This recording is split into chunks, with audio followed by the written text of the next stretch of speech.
तो hello everyone, कैसे हैं आप सभी लोग। आई होप कि आप सब बहुत अच्छे होंगे। और बेटा आज हम स्टार्ट करने जा रहे हैं नया चैप्टर अपने केमिस्ट्री का। चैप्टर का नाम जैसे कि आप देख सकते हैं बेटा, it is mole concept and stoichiometry. तो मोल कंसेप्ट बेटा डायरेक्टली तो स्टार्ट नहीं करेंगे आज, उससे पहले हम कुछ मैथमेटिकल कंसेप्ट सीखेंगे जो हमारे मोल कंसेप्ट में ज़रूरी है। उसके बाद हम कल की क्लास से अपना मोल कंसेप्ट चालू कर रहे होंगे। तो देखिएगा, सबसे पहली बात अगर की जाए बेटा, तो सबसे पहली बात ये की जाती है कि हमारे मैटर की दो तरह की प्रॉपर्टीज़ होती हैं। एक होती है फिजिकल प्रॉपर्टीज और दूसरी होती है भैया केमिकल प्रॉपर्टीज। तो अगर बात करें कि फिजिकल प्रॉपर्टीज क्या होती है और केमिकल प्रॉपर्टीज क्या होती हैं, तो कैसे बता सकते हो आप what are physical properties and what are chemical properties. तो भैया जिन प्रॉपर्टीज को मेजर किया जा सकता है, जिन प्रॉपर्टीज को आप मेजर कर सकते हो, उन प्रॉपर्टीज को बोला जाता है फिजिकल प्रॉपर्टीज ऑफ मैटर। ठीक, तो किसी भी मेजरमेंट में अगर आप किसी फिजिकल प्रॉपर्टी का मेजरमेंट कर रहे हो तो उसमें आपको मिनिमम दो पार्ट की रिक्वायरमेंट पड़ती है। ठीक, वो दो पार्ट कौन से होते हैं भाई। अगर सपोज करो मैं कह रहा हूं मेरा घर यहां से 25 दूर है, तो क्या इसका कोई मीनिंग निकल रहा है? नहीं sir, it is a meaningless quantity.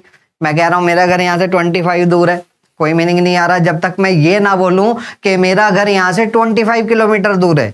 Similarly अगर मैं आपसे बोलूं कि भैया जाओ जाकर के दुकान से 5 चावल ले आओ, तो आप कहोगे सर कैसी बातें कर रहे हो, इसका तो कोई भी मीनिंग नहीं है, कोई भी मतलब नहीं है जब तक मैं ये ना बोलूं कि जाओ जाकर के दुकान से 5 किलो चावल लेकर के आओ। ठीक, तो हमें समझ में क्या आ रहा है, हमें समझ में ये आ रहा है कि सर किसी भी फिजिकल प्रॉपर्टी को मेजर करने के लिए दो पार्ट की रिक्वायरमेंट है। सबसे पहला, एक तो उसकी वैल्यू क्या है, या फिर मैं बोलूं उसका न्यूमेरिकल पार्ट क्या है, या फिर मैं बोलूं उसका मैग्नीट्यूड क्या है, और अगली चीज आती है भैया उसकी यूनिट क्या है, उसकी यूनिट क्या है। तो किसी भी फिजिकल प्रॉपर्टी के मेजरमेंट में, in any measurement of physical property there is a numerical part, और उस न्यूमेरिकल पार्ट को क्या बोलते हैं भैया, मैग्नीट्यूड और यूनिट पार्ट। ठीक, जैसे कि मैं कह रहा हूं भैया एक कमरा है, उसकी लंबाई 6 मीटर है, तो इस 6 मीटर में सर ये 6 तो हो गया हमारा नंबर, ये 6 हो गया हमारा न्यूमेरिकल पार्ट, ये 6 हो गया हमारा मैग्नीट्यूड, और ये जो मीटर है भैया ये मीटर हो चुकी है हमारी एसआई यूनिट। तो किसी भी फिजिकल प्रॉपर्टी को मेजर करने के लिए दो पार्ट की जरूरत पड़ती है। सबसे पहला उसका न्यूमेरिकल पार्ट और मैग्नीट्यूड, और दूसरा उसका भैया यूनिट पार्ट। ठीक, चलिए आगे देखते हैं भैया।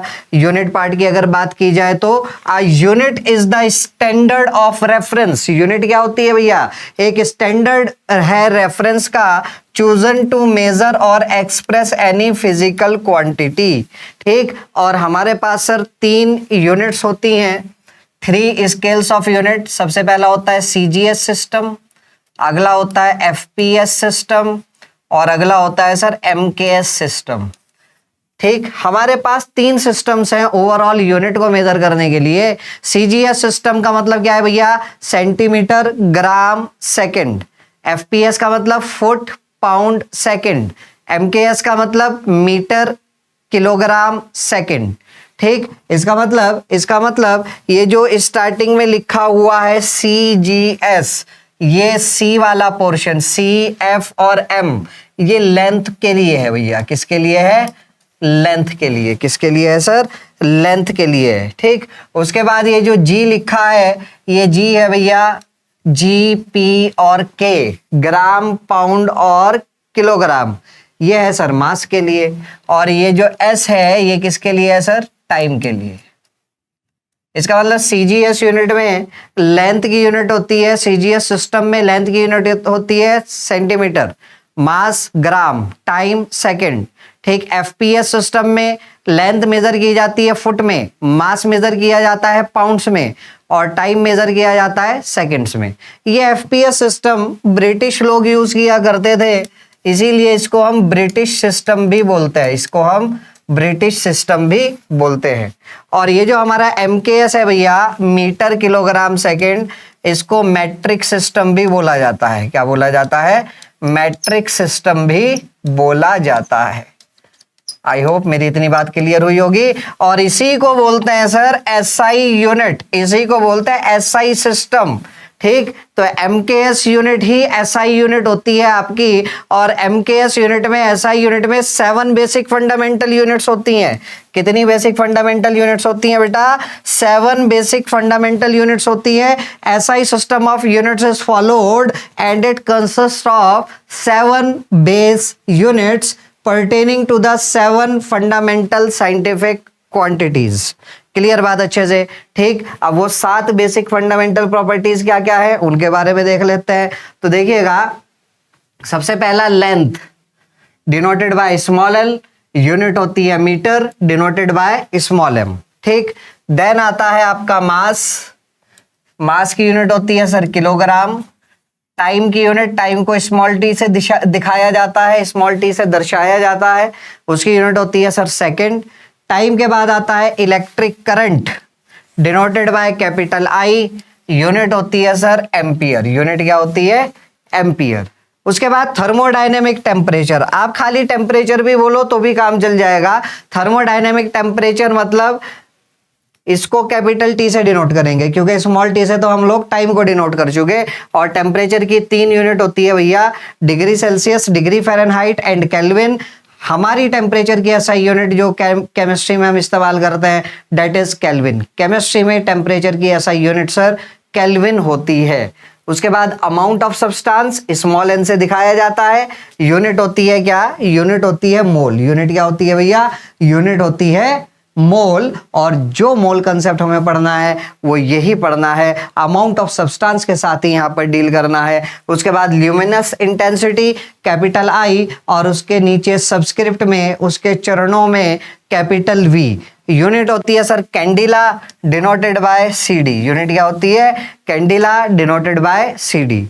ठीक, आई होप यहां तक बात क्लियर हुई होगी।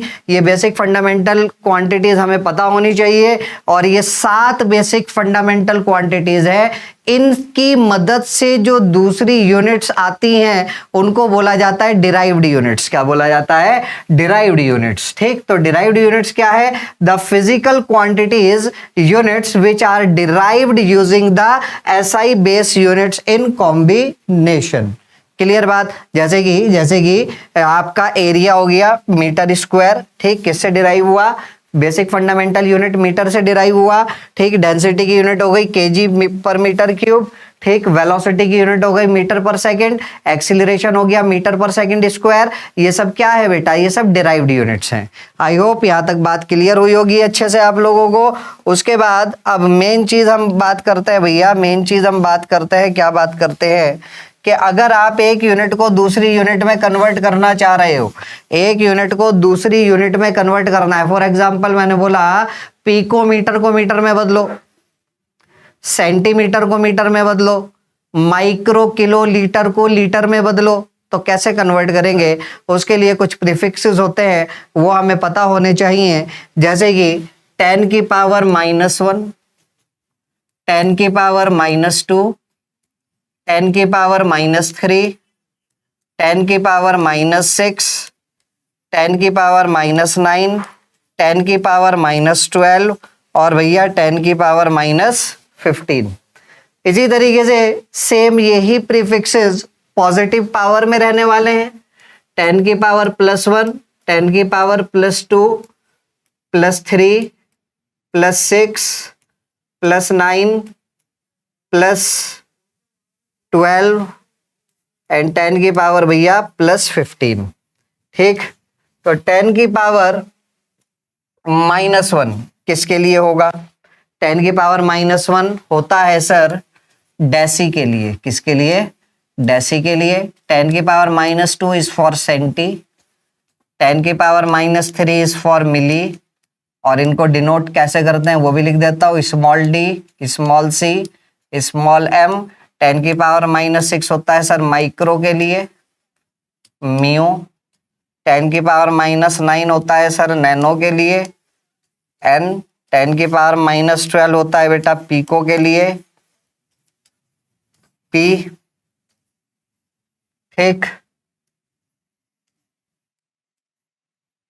ये पीको के लिए हो गया, 10⁻⁻15 होता है फेम्टो या फिर Fermi, denoted by small F. ठीक, उसी तरीके से पॉजिटिव पावर में देख लीजिएगा, 10⁻+1 is for Deka, 10⁻+2 is for hecto, 10⁻+3 होता है भैया किलो के लिए, 10⁻+6 हो गया मेगा, 10⁻+9 हो गया गीगा, 10⁻+12 हो गया टेरा, 10⁻+15 हो गया पीटा। क्लियर बात अच्छे से?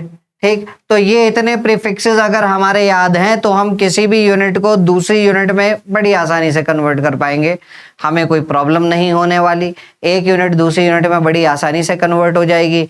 अब सर किस तरीके से कन्वर्ट होगी तो वो भी देख लीजिए जरा। ठीक, कैसे कन्वर्ट होगी वो भी देख लीजिए, बिल्कुल आसान सी बात है। बस शर्त बात यह है कि हमें ये प्रीफिक्सेस याद होने चाहिए। जैसे कि अगर सपोज करो मैंने आप लोगों से बोला कि 5 माइक्रो किलो लीटर को लीटर में बदलिए, 5 माइक्रो किलो लीटर को लीटर में बदलिए, कैसे बदलोगे भैया? तो देखो सबसे पहले तो बिल्कुल बच्चों की तरह अगर मैं लिखना चाहूँ आप इसको लिख सकते हो 5 into micro into kilo into litre. बोलो लिख सकता है कि नहीं?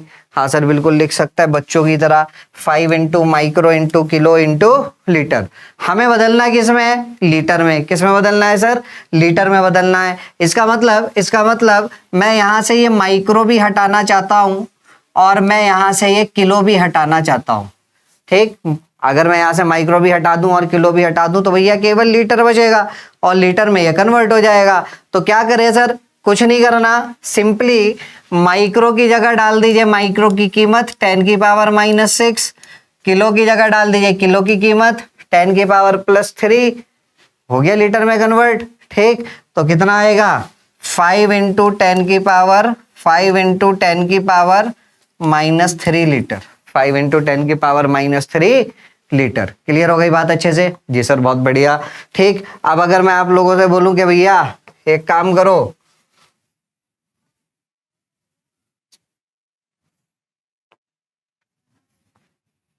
5 माइक्रोमीटर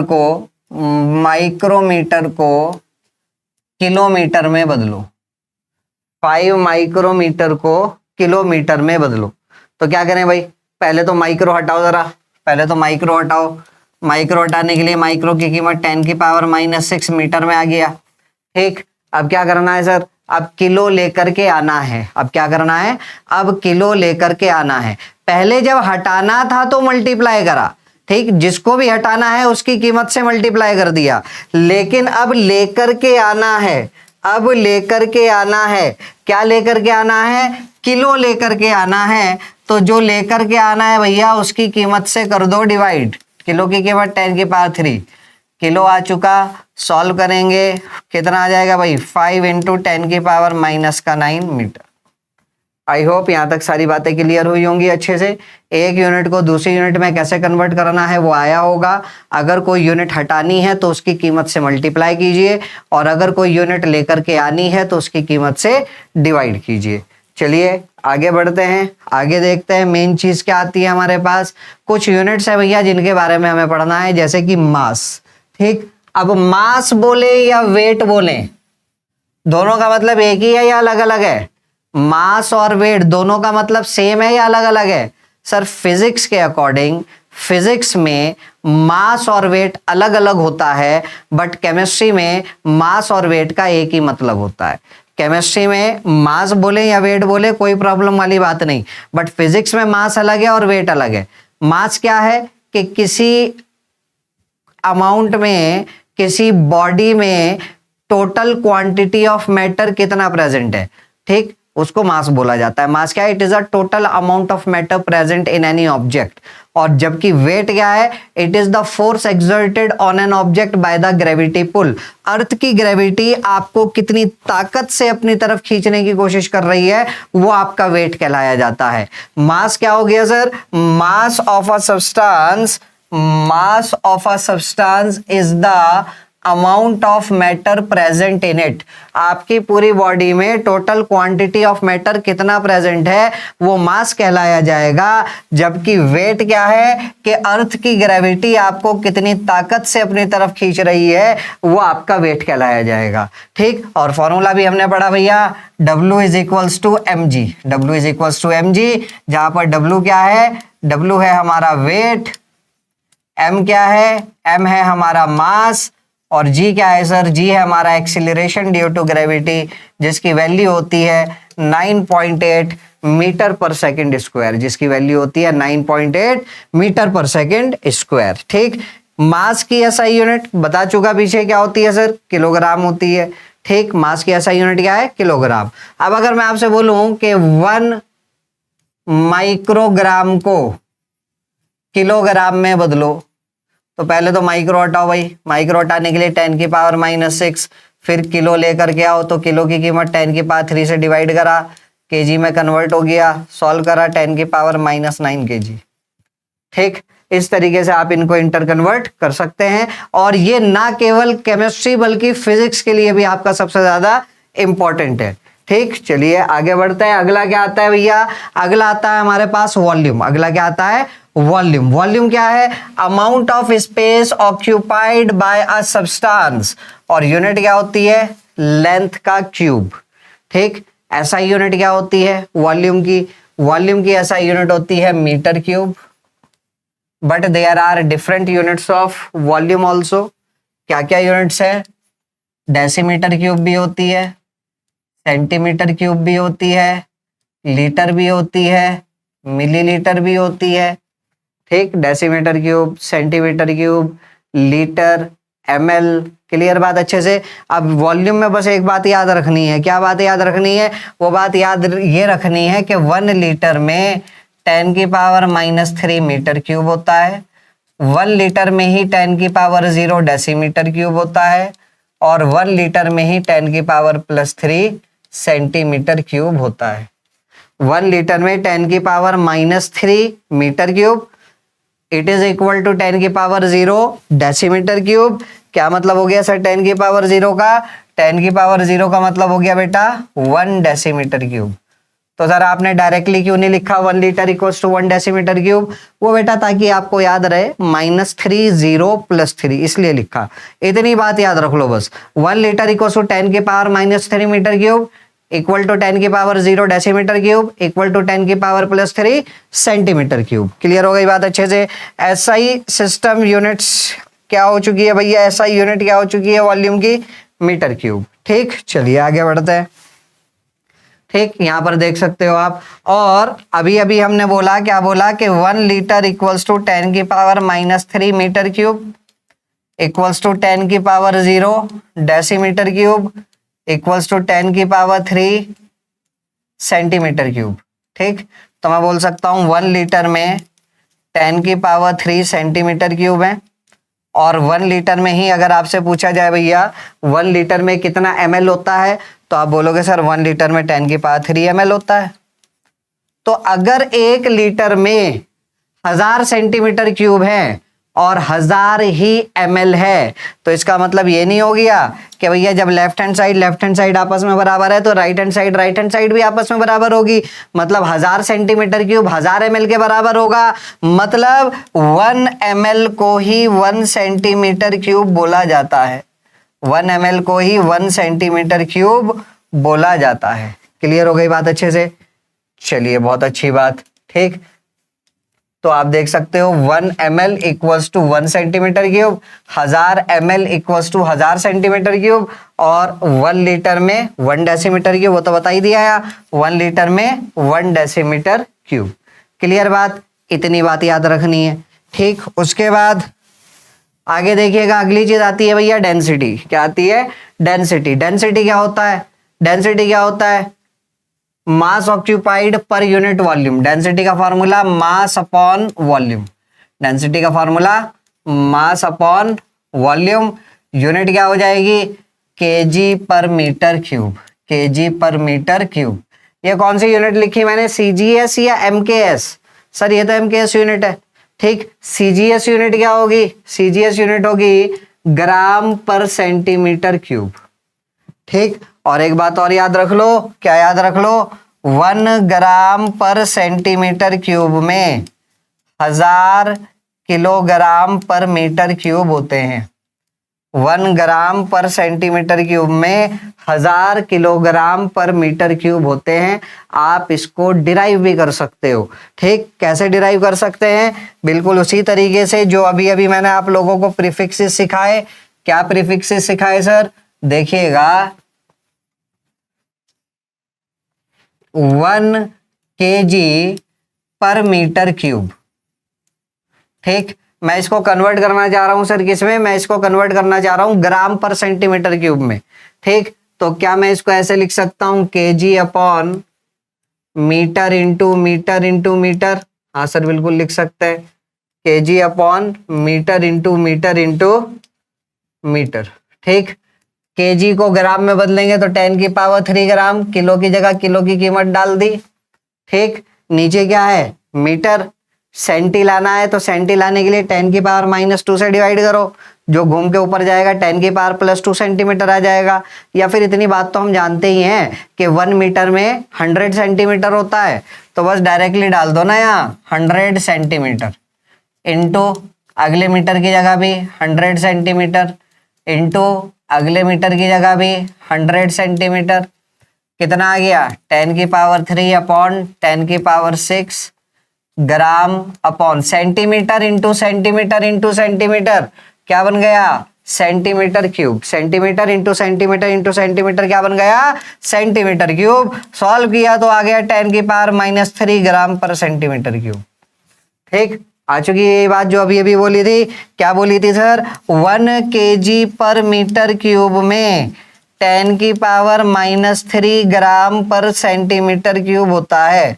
नहीं सर ये तो नहीं बोला था आपने, आपने तो 1 ग्राम पर सेंटीमीटर क्यूब में बोला था। तो 1 ग्राम पर सेंटीमीटर क्यूब में 10 की power 3 KG per metre cube आ जाएगा।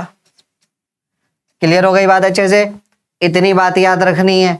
उसके बाद अगली यूनिट जो सबसे ज्यादा इंपॉर्टेंट है हमारे लिए, जिसमें हर साल आपके एनडीए एग्जाम में सवाल आता ही आता है, and that is your temperature. That is your temperature. Temperature क्या होता है, what do you mean by temperature? Temperature किसको बोलते हैं सर? टेम्परेचर है किसी भी बॉडी का measure of degree of hotness या फिर कोल्डनेस। कोई बॉडी कितनी गर्म है कितनी ठंडी है उसको टेम्परेचर से मेजर किया जाता है। ठीक है, तो टेम्परेचर क्या है, और टेम्परेचर की 3 स्केल्स भैया, there are 3 common scales to measure temperature. कौन कौन से, डिग्री सेल्सियस, डिग्री फ़ारेनहाइट और Kelvin. Degree Celsius, degree Fahrenheit and Kelvin. And mind it, Kelvin के साथ डिग्री नहीं आती, केवल सेल्सियस और फ़ारेनहाइट के साथ डिग्री आती है। ठीक, ऐसा यूनिट हमारी केल्विन होती है। अब अगर आप चाह रहे हो कि सर इन तीनों स्केल्स के बीच में हमें एक रिलेशन मिल जाए, तो ये इक्वेशन याद रख लो भाई, kelvin -273 upon 100 equals two degree Celsius upon 100 equals two degree Fahrenheit -32 divided by 180। अगर ये रिलेशनशिप याद रख लेते हो तो किसी भी यूनिट को आप किसी भी यूनिट में कन्वर्ट कर सकते हो। आप डिग्री सेल्सियस को केल्विन में बदल सकते हो, केल्विन को डिग्री सेल्सियस में बदल सकते हो, डिग्री सेल्सियस को फ़ारेनहाइट में बदल सकते हो। ठीक, डिग्री फ़ारेनहाइट को डिग्री सेल्सियस में बदल सकते हो। फॉर एग्जाम्पल, अगर मैं कन्वर्ट करना चाह रहा हूं केल्विन को डिग्री सेल्सियस में या फिर डिग्री सेल्सियस को केल्विन में, तो इन दोनों को बराबर लेकर के चलो। इन दोनों को बराबर लेकर के चलोगे तो 100 से 100 कैंसिल आउट हो जाएगा। डिग्री सेल्सियस किसके बराबर आएगा, केल्विन -273। और अगर मैं यहाँ से केल्विन की वैल्यू निकालूं तो वो क्या आ जाएगी, डिग्री सेल्सियस +273। क्लियर बात। अब बता दो जरा मुझे जल्दी से, बता दो जरा मुझे जल्दी से, ऊपर वाला जो फॉर्मूला लिखा है कौन सा, degree Celsius equals to Kelvin minus 273, वो किसको किस में कन्वर्ट करेगा, वो किसको किस में कन्वर्ट करेगा सर, वो केल्विन को डिग्री सेल्सियस में बदलेगा। किसको किस में बदलेगा भैया, केल्विन को डिग्री सेल्सियस में बदलेगा। अरे भैया केल्विन की वैल्यू डालो यहां पे, जो वैल्यू दी हुई है डिग्री सेल्सियस में आंसर आ जाएगा। ठीक, फॉर एग्जांपल 298 केल्विन को डिग्री सेल्सियस में बदलना चाह रहा हूं, तो 298 माइनस 273 कितना आ जाएगा, 298 माइनस 273 25 डिग्री सेल्सियस आ जाएगा। ठीक, नीचे वाला डिग्री सेल्सियस को केल्विन में बदलेगा, नीचे वाला किसको किस में बदलेगा, डिग्री सेल्सियस को केल्विन में बदलेगा। अब सर मेरे तो याद नहीं होता था कि कब 273 ऐड करना है और कब 273 सब्ट्रैक्ट करना है, मुझे बहुत ज़्यादा कंफ्यूजन होती थी। तो मैंने कैसे याद करा, मैंने कैसे याद करा, देखो ये k को c में बदल रहा है और ये c को k में बदल रहा है, तो बताइए अल्फाबेटिकली पहले कौन आता है, ए बी सी डी में अल्फाबेटिकली पहले कौन आता है, तो सर अल्फाबेटिकली पहले सी आता है, के बाद में आता है। इसका मतलब सी छोटा हो गया और के बड़ा हो गया, ऐसे ही याद रखने के लिए सी छोटा के बड़ा। अब देखो छोटे को बड़े में बदल रहे हो, सी को के में बदल रहे हो, छोटे को बड़े में बदल रहे हो, तो ऐड करोगे। ठीक, ऊपर बड़े को छोटे में बदल रहे हो तो भैया सब्ट्रैक्ट करोगे, बड़े को छोटे में बदल रहे हो भैया तो सब्ट्रैक्ट करोगे। आई होप यहां तक बात क्लियर हुई होगी अच्छे से। और सर ये बुक में लिखा हुआ होता है एक्चुअल में 273.15, बट हम उसको राउंड ऑफ करके 273 ही लेकर के चलते हैं। ठीक, अगला सर, अगला डिग्री सेल्सियस और फ़ारेनहाइट के बीच भी रिलेशनशिप बता दो, क्या रिलेशनशिप होगी डिग्री सेल्सियस और फ़ारेनहाइट के बीच। तो सर अब किसको बराबर लेकर के चल लो, अब किसको बराबर लेकर के चल लो, अब आप बराबर लेकर के चल लीजिए डिग्री सेल्सियस और फ़ारेनहाइट को। ठीक, सॉल्व कीजिए, 1 0 से 1 0 गया, यहाँ बचा 5, यहाँ बचा 9, 2 से कट कर दिया, 9 को इधर लिया और लात मार के, 9/5 degree Celsius equals two degree Fahrenheit minus 32। ठीक, अगले स्टेप में डिग्री फ़ारेनहाइट किसके बराबर आ जाएगा, 9/5 डिग्री सेल्सियस प्लस 32, ये आ चुका हमारे पास degree Fahrenheit equals to 9/5 degree Celsius plus 32। Clear हुई बात अच्छे से। ठीक, 0 डिग्री सेल्सियस में कितने फ़ारेनहाइट होंगे, डिग्री सेल्सियस की जगह 0 डालो, 32 आगे निकल करके। ठीक है, कन्वर्ट करवाता है एग्जाम में। ठीक है, वो कहेगा on a sunny day the temperature was found to be 25 degree Celsius, what will be its value in degree Fahrenheit. ठीक, तो ये रिलेशनशिप पता होगा तो आसानी से फट से कर दोगे। क्लियर बात अच्छे से। अगला सवाल जो सबसे ज्यादा इंपॉर्टेंट सवाल है जो आता है, वो सवाल क्या आता है भैया, क्या सवाल आता है, वो पूछता है कि बताइए किस टेम्परेचर पर डिग्री सेल्सियस और डिग्री फ़ारेनहाइट दोनों की वैल्यूज आपस में बराबर होती हैं। किस टेम्परेचर पर डिग्री सेल्सियस और डिग्री फ़ारेनहाइट दोनों आपस में बराबर होते हैं। तो सर डिग्री सेल्सियस और डिग्री फ़ारेनहाइट बराबर बोल रहा है तो बराबर मान लो, x के बराबर मान लो। ठीक, मान लिया डिग्री सेल्सियस और डिग्री फ़ारेनहाइट आपस में बराबर है। कितनी है वैल्यू हमें नहीं पता, वही वैल्यू तो कैलकुलेट करके निकालनी है, तो हमने x मान लिया। अब x की वैल्यू निकालेंगे, कैसे निकालेंगे भाई, अभी अभी फार्मूला बताया, क्या फार्मूला बताया, degree Celsius upon 100 equals two degree Fahrenheit minus 32 divided by 180। ठीक, डिग्री सेल्सियस की जगह डालिए x अपॉन इन दोनों को सॉल्व कर लीजिए 5, यहाँ degree Fahrenheit minus 32 divided by 9। ठीक, क्रॉस मल्टीप्लाई करो 9x, अच्छा डिग्री फ़ारेनहाइट की जगह तो x डालना था, हमने x डाला ही नहीं, चलो x डाल लो यार। 9x equals to 5x minus 5 की मल्टीप्लाई 32 में करोगे 160, 9x minus 5x equals to 4x equals to minus का 160, x इक्वल्स टू माइनस का 40।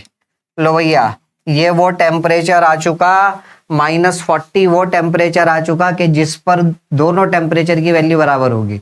क्या मतलब सर, क्या कहना चाह रहे हो? -40 डिग्री सेल्सियस -40 डिग्री फ़ारेनहाइट के बराबर ही होता है।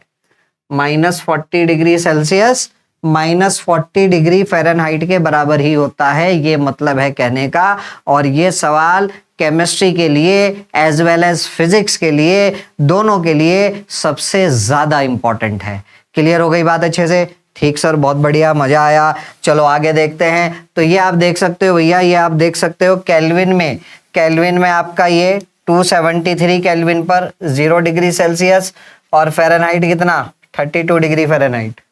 ठीक, 298 केल्विन जो नॉर्मल रूम टेम्परेचर होता है आपका, डिग्री फ़ारेनहाइट कितना? 77 degree Fahrenheit.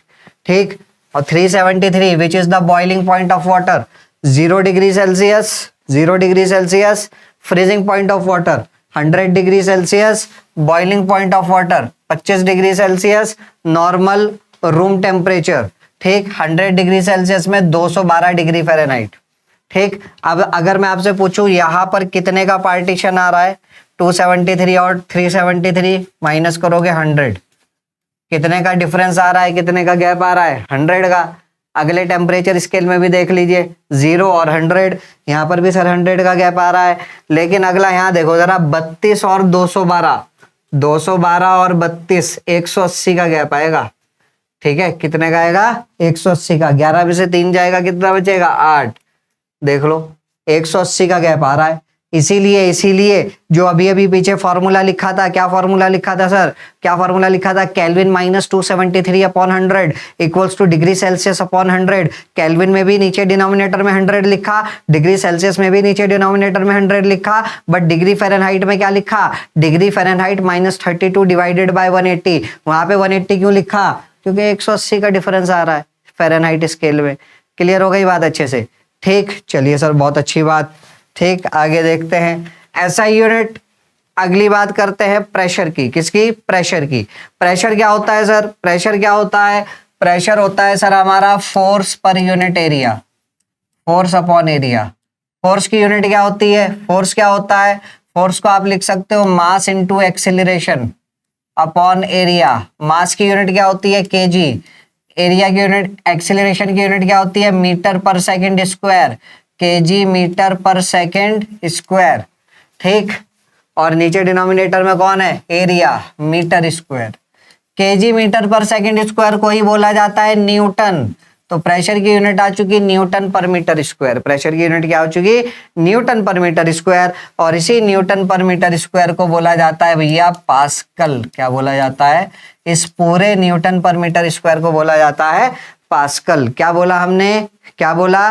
Pressure is equal to force upon area, force is equal to mass into acceleration. Mass की यूनिट है केजी, एक्सेलरेशन की यूनिट है मीटर पर सेकंड स्क्वायर। तो बन गया kg metre per second square. Kg metre per second square को ही बोला जाता है न्यूटन। तो force is equal, pressure is equal to force upon area, kg metre per second square divided by metre square, मतलब न्यूटन पर मीटर स्क्वायर। और Newton per metre square को ही बोला जाता है सर पास्कल। क्लियर बात अच्छे से? ठीक सर, बहुत अच्छी बात। लेकिन प्रेशर की और भी यूनिट्स होती हैं, प्रेशर की और भी यूनिट्स होती हैं, जैसे कि एटीएम हो गया, बार हो गया। ठीक, बार हो गया, ये वो वाला बार नहीं है। ठीक है, माइंड इट, वो वाला बार नहीं है, ये यूनिट ऑफ प्रेशर वाला बार है। ठीक, एमएम ऑफ मरकरी हो गया, मिलीमीटर ऑफ मरकरी हो गया, टॉर हो गया। अब इनमें भी तो रिलेशन पता होना चाहिए, इनमें भी तो रिलेशनशिप हमें पता होना चाहिए। ठीक, क्या रिलेशनशिप है देखिएगा, क्या रिलेशनशिप है देखिएगा।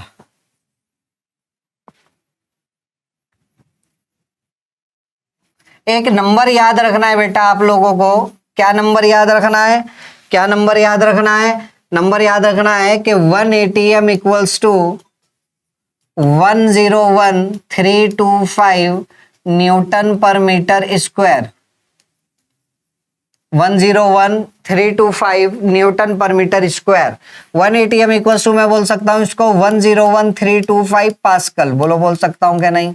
मैं इसको ये भी बोल सकता हूं 1 ATM equals to 101.325 into 10⁻³ pascal. बोलो, बोल सकता हूँ क्या नहीं? हाँ सर, बिल्कुल बोल सकता हूँ। 10⁻³ से वापस मल्टीप्लाई कर दीजिए, आपको वापस से 101325 मिल जाएगा। तो सर ऐसा क्यों किया? ऐसा इसलिए किया बिकॉज ये बन गया आपका, ये बन गया आपका, क्या बन गया, क्या बन गया भाई जी? ये बन गया आपका 1013.325 किलो पास्कल, 101.325 किलो पास्कल। तो क्या अब मैं इसको ये भी लिख सकता हूं 1 ATM equals to 1.01325 into 10⁵ pascal? हाँ सर, बिल्कुल लिख सकता हूं। ऐसा क्यों किया? बिकॉज ये बन गया 1 ATM इक्वल्स टू 1.01325, 10⁵ पास्कल का मतलब होता है 1 बार।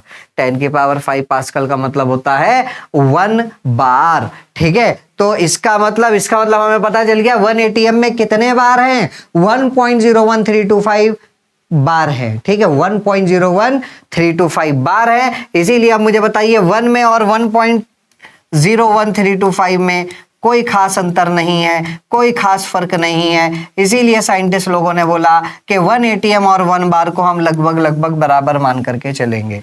1 ATM और 1 बार को हम लगभग बराबर मान करके चलेंगे। ठीक, तो हमने क्या बोला?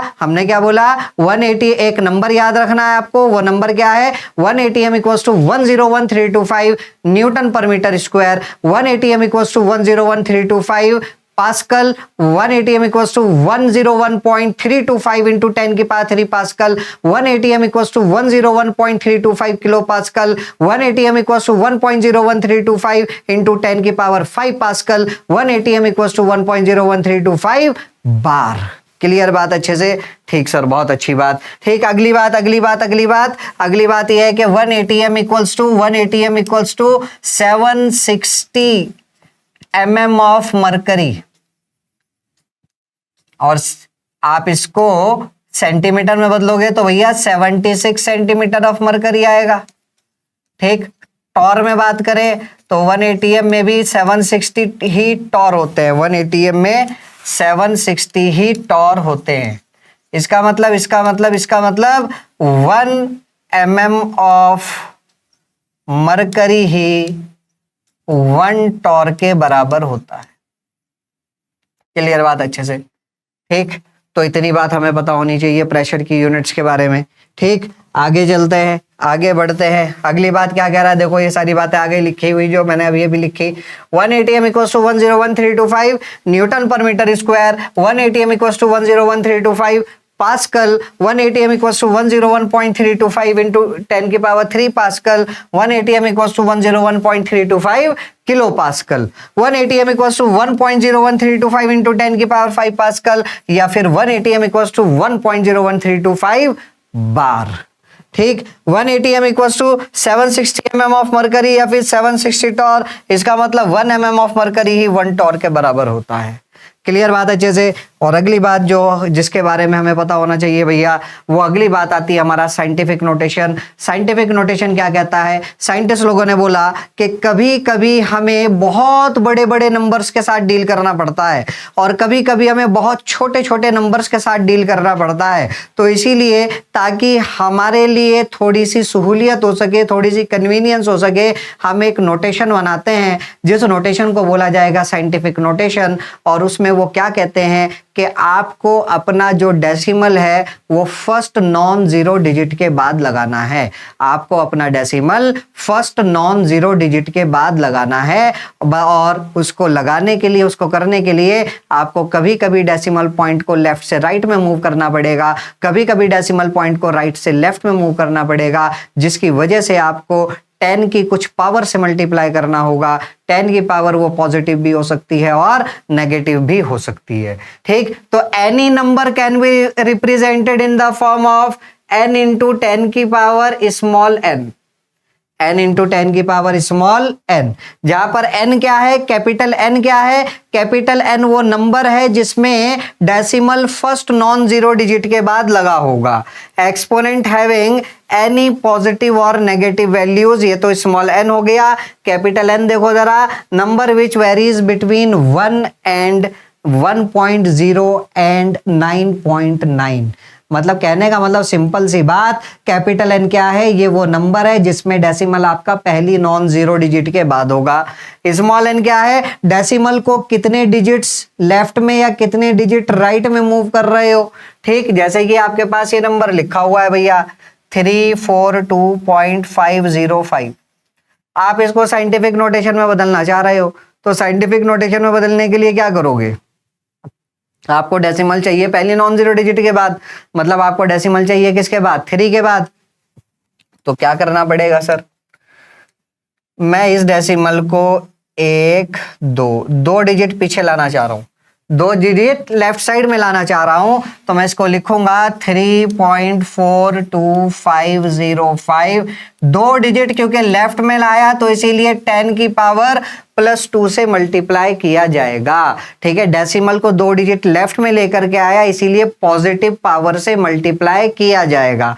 ये 10 की पावर +2 क्या बता रहा है, ये 10 की पावर +2 ये बता रहा है कि भैया एक्चुअल में डेसिमल यहाँ पे बिलोंग नहीं करता, डेसिमल यहाँ से 2 डिजिट आगे बिलोंग करता है, डेसिमल यहाँ से 2 डिजिट आगे बिलोंग करता है। फॉर एग्जाम्पल अगर ये लिखा हुआ है, ठीक, इसको मैं साइंटिफिक नोटेशन में लिखना चाह रहा हूं तो मैं क्या लिखूंगा 5 × 10 की पावर -3, ठीक, 5 पॉइंट और पूरा ही लिख देते हैं, ठीक, 5.49 × 10 की पावर -3। अब डेसिमल आप लेफ्ट से राइट में लेकर के आए हो, ठीक है, देखो जरा 10 की पावर -3 को नीचे लेकर के जाओ डिनोमिनेटर में, 10 की पावर +3 बनेगा, इसको वापस 1000 से डिवाइड करो, वापस ये नंबर आ जाएगा आपके पास।